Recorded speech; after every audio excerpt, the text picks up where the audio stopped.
One company dominates the top 10 camera sales with 6 SKUs. Is it Sony or Canon? And what happened to the Nikon Z8? Did it fall from the number 1 spot? Well, stick around after this short break for all the details. But first, subscribe for your chance to win a Canon EOS R5. I'll be giving one away to one lucky subscriber once this channel reaches 100,000 subscribers. Anyone above the age of 18 with a valid mailing address anywhere on the planet is eligible. Please read the terms and conditions in the description down below. Yodobashi is the largest Japanese camera retailer with 28 retail stores. While their sales may not be representative of European sales or sales in the Americas, it does show an interesting trend that's been going on for several months. Sony completely dominates the Yodobashi top 10 camera sales for the first 2 weeks of August. Let's get right to the numbers. Now in the number 1 spot, knocking the Nikon Z8 out of that position, we have the Sony a7 IV, a camera that was announced back in, December of 2021. And ever since then, it's been in the top 10, the top 3 most of the times, selling very, very well in Asia, the Americas, and in Europe.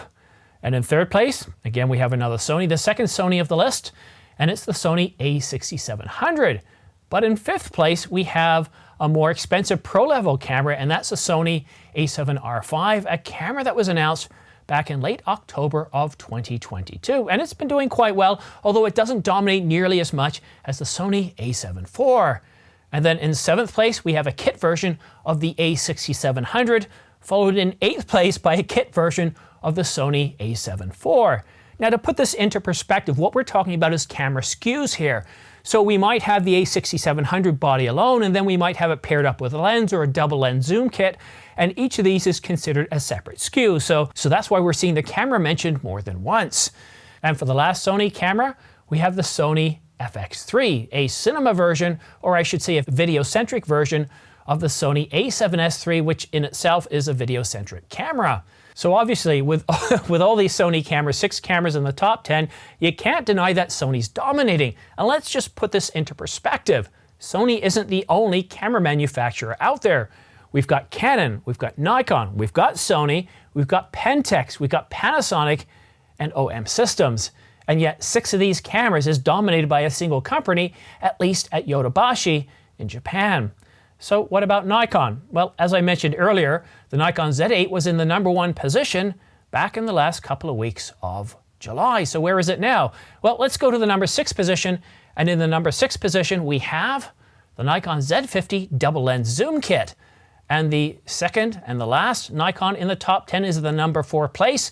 And can you guess which camera it's going to be? And if you guessed the Nikon Z8, you'd be completely wrong. It's actually the Nikon ZFC with a 16 to 50 millimeter lens. The Nikon Z8 isn't in the top 10. Why is that? Well, once again, the Nikon Z8 has been selling very, very well since it came out on May, well, it was announced on May the 10th and started shipping on May the 25th. And since then, it's just been selling very, very well. They would get thousands of these cameras in stock, they'd go out the door, and then they'd be waiting. So if you don't have cameras on the shelf, well, they're not going to go out the door. So I don't think this is necessarily a bad thing for Nikon. The Z8 is doing well, the Z50 is doing well, and of course the ZFC. In the number 2 spot, we have the Canon EOS R6 Mark II, a camera that fixed many of the problems with the Canon EOS R1 that started shipping in July of 2020.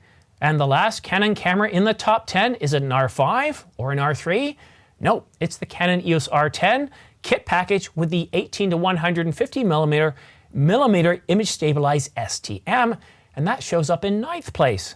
I do get that this is a limited market. Yodobashi is the 4th largest Japanese retailer, so I think it does a pretty good, well, it's a pretty good sample size for the Japanese market. But that doesn't always necessarily translate to Europe or the Americas. But what's got me interested here is that for the last 3 or 4 months, Sony's been absolutely dominating. And yes, Canon hasn't released a new camera, well, for a while. But then again, that R50 was released back in January, and I would expect it to be doing a whole lot better to show up in this list. I think for $679, it's a bargain. 6K over sample 4K, 23 frames, or what is it, 15 frames per second. From video and stills, I think it's a success. So why is it? Why aren't we seeing more Canon cameras in the top 10? Well, last year I would have dismissed the possibility that the lack of third-party lenses would be impacting their sales because, well, they weren't impacting camera sales, at least not in the top 10. But here we are some 5 years after Canon announced the R system, the RF mount, with 4 lenses. We still don't have any third-party lenses. And while Canon does produce an awful lot of really good L-series glass, high-end glass, like the 100 to 500 millimeter f 4.5 to 7.1. They recently announced 100 to 300 millimeter f 2.8. Really good glass, really good lenses. I can't complain, other than to say they are a little expensive, but you know, if you're gonna pay, or if you're gonna play in that game, you're gonna have to pay. But what's significantly absent is a representation of lenses in the entry level to the mid level. And when I'm talking entry level, I'm not talking about the abundance of kit lenses for the R7, for the R10, for the R50, the R100. I'm talking about those primes and other pancake lenses and other lenses up to around $600 that we just don't see Canon making. And interesting lenses like the 150 to 600 millimeter or the 60 to 600 millimeter. Lenses that Canon isn't making. So I'm really confused here. I don't know what Canon's thinking. Why prevent third-party lens makers from making lenses that they just don't make, that they don't address? And you can look at the old EF system. There really isn't a whole lot of attention paid to lenses from the entry level to the mid-level. And what we're seeing is more and more people are saying, I'm selling my Canon gear. I had the R5, great camera, but I've sold it. I've moved over to Sony because if you look at Sony, their E-mount, yes, you do have some really great G-Master lenses, but when it comes to that affordable range, that mid-level range, the entry-level range, do you want a prime? Do you want a 1.4, 1.8? Do you want a super telephoto, a telephoto? Well, you see, there's plenty to choose from, and that's what we're not seeing with Canon, and that's potentially why we're not seeing cameras like the Canon EOS R50, despite being terrific cameras, in the top 10. There is a saying, after all, that when it comes to cameras, you date the bodies, but you marry the lenses. And there's good reason for that, because if you're starting out and you just want a kit lens, that's fine, and a lot of people are like that. But for anybody that really takes to this and wants to be creative, then eventually you start asking yourself, hey, what kind of primes do I want? What kind of telephotos do I want? And then you start to look at what's out there, and then very quickly, at least on the R system, you look at what's available for Canon and you see all those expensive lenses and you say, okay, so maybe this is for people that aren't like me. They're not hobbyists. They're not people that want to get something better than an iPhone. And that leaves you thinking, you know what, maybe I'll go to Sony because Sony's doing well. They're increasing in market share. They've got a ton of lenses at all price points. If I start off as an amateur and I go into professional, at least I can grow. I don't have to dump out my bodies. I can get better lenses. And I think that's the biggest thing holding Canon back today. But what do you think? Let me know your thoughts in the comments section down below. And if you want to stay up to date on the latest camera sales or what's happening with Canon lenses, then go ahead and subscribe, but make sure you also choose all notifications. And for all those minor updates, all those news stories that aren't quite big enough to have their own separate video or pricing information, then go ahead and follow me on X, formerly known as Twitter, this address right here, and I'll keep you up to date on all the latest camera gear news and rumors. And if you like supporting this channel and you regularly purchase from B&H and Adorama, then please consider using my affiliate links because I get anywhere from 2 to 6% back.